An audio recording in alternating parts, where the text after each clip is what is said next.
ورنہ انڈیا نے تو پاکستان پہ حملہ کرنے کے لیے فوجوں کی پیش قدمی میں حکم جاری کر دیا تھا۔ پاکستان ٹوٹ پھوٹ چکا تھا، ایئر فورس ختم، بحری فورس ختم، ہماری افواج کا ڈی مورلائز، یحییٰ خان ویسے ہی غائب ہو گیا۔ انہیں یہاں تک کہ میں خود منسٹری انفارمیشن میں تھا، میں آپ کو بتاتا ہوں، باقاعدہ انسٹرکشن تھی کہ وہ کوئی کسی بارے میں بھی انڈیا کے خلاف کوئی بات نہیں کی جائے گی۔ ہیلو فرینڈز، جے ہند۔ ہندوستان اسپیشل میں آپ کا سواگت۔ کشمیر پر پاکستان ہمیشہ پروپیگنڈا کرتا رہتا ہے اور اب اس نے جوناگڑھ پر بھی نیا پروپیگنڈا کیا ہے اور اسے اپنے نقشے میں اپنا حصہ بتایا ہے۔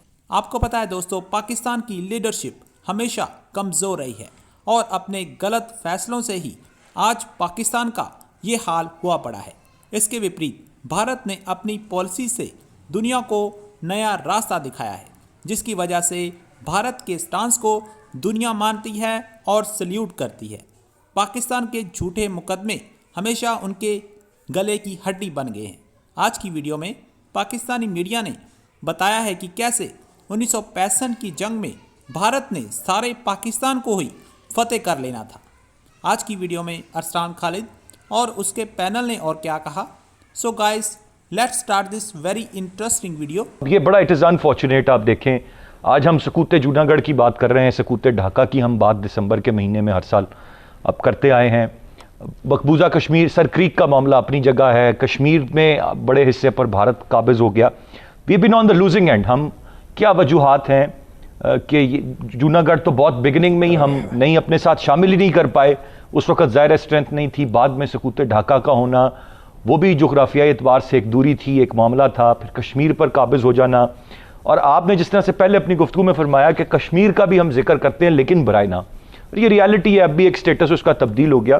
کیا وجہ ہے کہ ہم یہ بین آن دا لوزنگ اینڈ، یا ہم اپنا علاقہ گنواتے رہے ہیں اور اب بھی یہ معاملہ تھما نہیں ہے؟ ہمارا دشمن آج بھی چاہتا ہے کہ بلوچستان کو ہم سے علیحدہ کر دیا جائے، وہ کراچی کے حوالے سے ماضی میں کیا پلانز بنتے رہے ہیں، تو وہ پاکستان کو توڑنے کے در پہ ہیں۔ یہ افواج پاکستان ہیں، پاکستان کے دیگر ادارے ہیں جو اس کی سالمیت کے ضامن ہیں، لیکن پھر بھی ہم نے بہت کچھ کھویا سر۔ بدقسمتی سے یہ ہوا کہ جو ہمارا مشرقی پاکستان کا جو سینہ ہوا، سقوط مشرقی پاکستان کے بعد ہماری لیڈرشپ جو تھی ان کے اندر ایک حوصلہ ختم ہو گیا، یا ان کے اندر احساس کمتری کا مبتلا ہو گئے۔ انہوں نے انڈیا کی ظاہراً تو نہیں لیکن اندرونی طور پر انڈیا کی بالادستی کو تسلیم ہی کر لیا۔ لیکن اس کے ساتھ ساتھ آپ یہ دیکھیں کہ 1965 کی جنگ ایک فیصلہ کن جنگ ہونے والی تھی، وہ بڑا ایک جبالٹر آپریشن ہوا، سب کچھ ہوا، لیکن بہرحال اس میں ہمیں ناکامی ہوئی، ہم اپنے مقصد میں کامیاب نہ ہو سکے۔ ملک کی دفاع تو کر لیا، لیکن اس کے ساتھ رن آف کچھ کی جنگ ہوئی، اس میں بھی پاکستان نے اپنا کافی جو ہے اپنا معاملات کو طے رکھا۔ 1965 کی جنگ کے بعد جو 1970 کا جو درمیان کا جو عرصہ آیا، اس میں ہماری لیڈرشپ کمزور ہوتی چلی گئی۔ اب 65 کی جنگ کے بعد عوام کا جذبہ ختم ہوا، اور اس کے بعد سب سے بڑی اہم بات یہ دیکھیں کہ جب یہ ایسٹ پاکستان کا افسانہ ہوگا تو آپ کو یہ ویسٹ پاکستان کو جو باقاعدہ اس کی سالمیت خطرے میں پڑی، تو اس کو اللہ تعالیٰ کی طرف سے حکم ہوتا ہے نا، وہ تو جس کو چاہے طاقت دے دے، تو آپ کو ماننا پڑے گا کہ پریزیڈنٹ نکسن نے آپ کو ویسٹ پاکستان بچایا، ورنہ انڈیا نے تو پاکستان پہ حملہ کرنے کے لیے فوجوں کی پیش قدمی میں حکم جاری کر دیا تھا۔ پاکستان ٹوٹ پھوٹ چکا تھا، ایئر فورس ختم، بحری فورس ختم، ہماری افواج کا ڈی مورلائز، یحییٰ خان ویسے ہی غائب ہو گیا، ورنہ ویسٹ پاکستان خطرے میں پڑ چکا تھا 16 دسمبر کے بعد۔ اور اس کے ساتھ ساتھ یہ ہوا ہے کہ 1970 میں آ گیا، مارشل لگ گیا، مارشل لگنے کے بعد جنرل یحییٰ خان کے جو ہے وہ الیکشن میں معاملہ ہو گیا، پھر مجیب الرحمان کو اقتدار نہیں دیا، اس کے ساتھ ساتھ بھی انہوں نے اپنی انڈرسٹینڈنگ جو تھی وہ جو ہے وہ لوز کی۔ تب مشرقی پاکستان کے جانے کے بعد پاکستان آپ اصولی طور پر انتہائی کمزور اسٹیٹ کی طرح اٹھا۔ ذوالفقار علی بھٹو صاحب آئے، کانسٹیٹیوشن بنایا، نیا پاکستان نعرہ لگایا، یعنی ہر حکومت میں جو بھی آیا نیا پاکستان پہ، نیا پاکستان کس بات کی بات کرتے ہو کہ آپ نیا بھارتی وجود بنا رہے ہو، وہ بھی نیا پاکستان۔ اب اس کے بعد آپ آگے چلیں، اب اس شملہ ایگریمنٹ ہوگا۔ شملہ ایگریمنٹ میں ہم نے سب سے بڑی اہم بات یہ ہوئی کہ اپنے جہاں اور معاملات ابھی تک چھپا ہوا معاملہ بتاتے ہیں لوگ، شملہ ایگریمنٹ میں انہوں نے خفیہ طور پر، انتہائی سیکرٹ کے طور پر کارگل انڈیا کو دے دیا۔ 1972 تک کارگل پاکستان کا حصہ تھا، کسی نے نہیں پوچھا جی، کارگل انڈیا کے حوالے کر دیا. وادی لیپا کی انتہائی اہم چوکیاں انڈیا کے حوالے کر دی. جو اس نے کہا اندرا گاندھی نے باہر آ کے دیکھ لگا جو ہم نے بہت بڑی کامیابی حاصل کی ہے، بہت بڑی، پر لوگوں کا بیوقوف بنانا تھا ہمارے لیڈروں کا دائیں ہاتھ کا کھیل ہے. وہ جناب انہوں نے وہ کر دیا. اس کے ساتھ ساتھ آئین بنا، اس کے بعد سب کچھ ہو گیا. پھر بلوچستان میں معاملات آپ نے صحیح فرمایا. بلوچستان کی جب ہماری کمزوری چلتی چلی گئی تو بلوچستان پہ بھی مداخلت شروع ہوئی. اسی طرح ہمارے پختونستان کے نعرے بھی لگتے چلے گئے پاکستان کے بارے میں. اب یہ ہے کہ جوناگڑھ پاکستان اپنے موقف سے ہٹ گیا شملہ ایگریمنٹ کے بعد. بالکل ظاہر ہے انہیں یہاں تک کہ میں خود منسٹری آف انفارمیشن میں تھا، میں آپ کو بتاتا ہوں، باقاعدہ انسٹرکشن تھی کہ آپ نے کشمیر کے بارے میں کوئی ذکر نہیں کرنا. اچھا، باقاعدہ آتی حکم تھا، باقاعدہ آرڈر جاری کیے گئے تھے کہ کوئی کشمیر کے بارے میں بات نہیں ہوگی. چودھری غلام عباس یہ سب معاملات جو تھے وہ دائیں بائیں کر دیے گئے.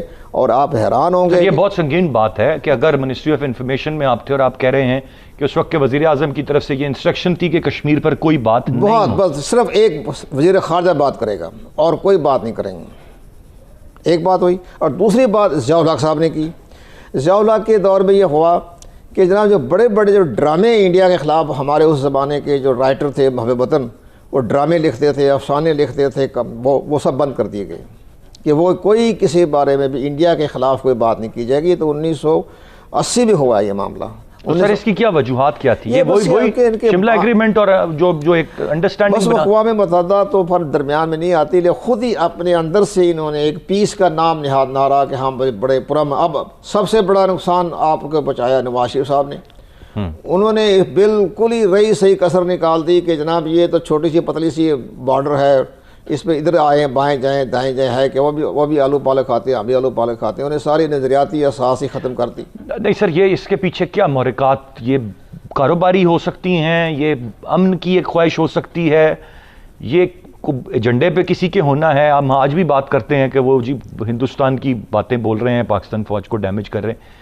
اس کے پیچھے منطق کیا ہے، لاجک کیا؟ آپ اپنے وسیع تر تجربے کی بنیاد بس ان کے ایک تو ان کے اندر جو ہے، ایک تو ٹھیک ہے ہمیں بین الاقوامی طور پر بھی اس پہ دباؤ ہوتا ہے بڑی طاقتوں کا کہ بھئی آپ کو بس جو کچھ ہو گیا آپ اپنے خاموشی سے اپنا کام چلاتے رہے، وہ بھی دباؤ بھی ہے ان کے اوپر. پھر اس کے بعد ان کے اندر بھی ول پاور بھی ختم ہو گئی. جذبہ ہوتا ہے نا ایک اٹھانے کے، عوام کو اٹھانے کا جذبہ بھی ختم ہو گیا. ڈاکٹر صاحب ایک ریالٹی، یہ تو بڑی ریالٹیز جو دلشاد صاحب نے بتائیں یہ ہیں، these are the bitter realities میں ان کو کہوں گا. اب اچھی بات یہ ہے کہ now we are on the right track. دوبارہ سے ایک جذبہ، ولولہ، ایک عزم، ایک حوصلہ، یہ تمام تر چیزیں ہیں. آج ہم بات کر رہے ہیں جوناگڑھ کی، اور بھی جگہوں سے بات ہو رہی ہوگی، اور اب پاکستان ریکلیم کر رہا ہے وہ تمام تر چیزیں جو اس کا حق بنتا ہے. اور اس بات کی بڑی تکلیف بھی ہے ہمارے پڑوسی ملک کو. ناٹ ٹو فرگیٹ سر، ہمارے اندر تو بھی چند عناصر ہیں جو کہیں بلوچستان یا پختونستان یا کوئی ایسے پیسے لے کے جو محب وطن نہیں ہوتے اور چند نعرے بلند کر دیتے ہیں. پڑوسی ملک کی بات کریں، ہمارا دشمن ملک ہے، وہاں پر کتنی زیادہ علیحدگی کی تحریکیں مسلسل چل رہی ہیں، کتنے لوگ تنگ ہیں، کیا زیادتیاں ہیں. کیا وجہ ہے کہ وہ 70 سال میں انٹیکٹ ہے اور کچھ ریاستیں علیحدہ نہیں ہوئیں، ٹوٹی نہیں، اور اس کا انٹیکٹ اتنی بڑی ملک ہونے کے باوجود انٹیکٹ رہنے کی کیا وجوہات ہیں؟ ہندوستان نے یہ کیا کہ ان لوگوں کو ان کی جو روٹس ہیں ان کو اٹیک کیا، ان کی روٹس ڈگ آؤٹ کی اور پھر ان کو مین دھارے میں لائے.